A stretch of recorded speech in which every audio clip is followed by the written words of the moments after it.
नमस्कार दोस्तों।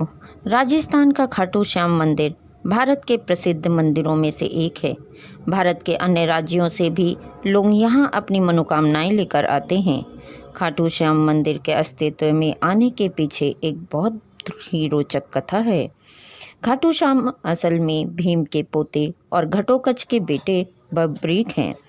इन्हीं की खाटू श्याम के रूप में पूजा की जाती है। बब्बरीक में बचपन से ही वीर और महान योद्धा के गुण थे और इन्होंने भगवान शिव को प्रसन्न कर उनसे 3 अभेद्य बाण प्राप्त किए थे। इसी कारण इन्हें 3 बाणों धारी भी कहा जाता है। इस मंदिर की एक बहुत ही खास और अनोखी बात प्रचलित है।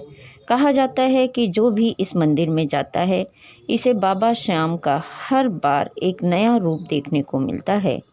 कई लोगों को तो उनके आकार में भी बदलाव नजर आता है।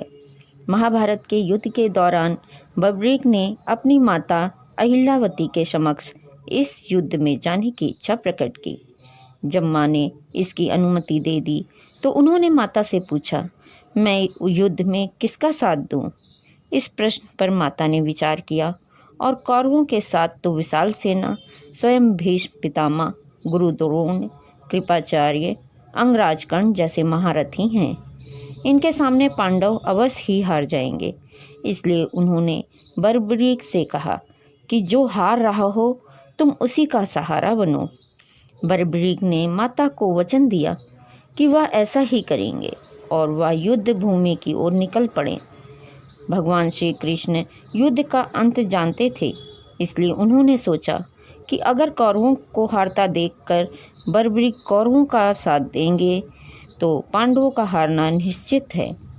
तब श्री कृष्ण ने ब्राह्मण का वेश धारण करके बब्बरीक से उनका सिर दान में मांग लिया।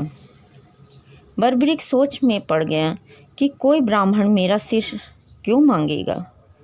यह सोच उन्होंने ब्राह्मण से उनके असली रूप के दर्शन की इच्छा व्यक्त की। भगवान श्री कृष्ण ने उन्हें अपने विराट रूप में दर्शन दिए। इस पर उन्होंने अपनी तलवार निकालकर श्री कृष्ण के चरणों में अपना सिर अर्पण कर दिया। श्री कृष्ण ने तेजी से उनके शीश को अपने हाथ में उठाया एवं अमृत से सींचकर अमर कर दिया। उन्होंने श्री कृष्ण के संपूर्ण युद्ध देखने की इच्छा प्रकट की, इसलिए भगवान ने उन्हें उनके शीश को युद्ध भूमि के समीप ही सबसे ऊंची पहाड़ी पर सुशोभित कर दिया, जहां से बब्बरीक पूरा युद्ध देख सकते थे। युद्ध की समाप्ति के बाद सभी पांडव विजय का श्रेय अपने ऊपर लेने लगे। आखिरकार निर्णय के लिए सभी श्री कृष्ण के पास गए। वह बोले, मैं तो स्वयं व्यस्त था, इसलिए मैं किसी का पराक्रम नहीं देख सका। ऐसा करते हैं, सभी बब्बरीक के पास चलते हैं।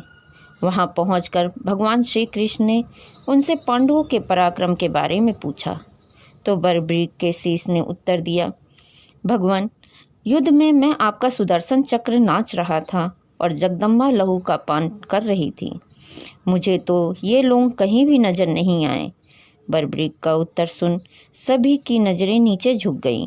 तब श्री कृष्ण ने उनसे प्रसन्न होकर इनका नाम श्याम रख दिया। अपनी कलाएं एवं अपनी शक्तियां प्रदान करते हुए भगवान श्री कृष्ण ने कहा कि बब्बरीक, धरती पर तुम सबसे बड़े दानी ना तो कोई हुआ है ना ही होगा। माँ को दिए वचन के अनुसार तुम हारने वाले का सहारा बनोगे। लोग तुम्हारे दरबार में आकर जो भी मांगेंगे उन्हें मिलेगा। इस तरह से खाटू श्याम मंदिर अस्तित्व में आया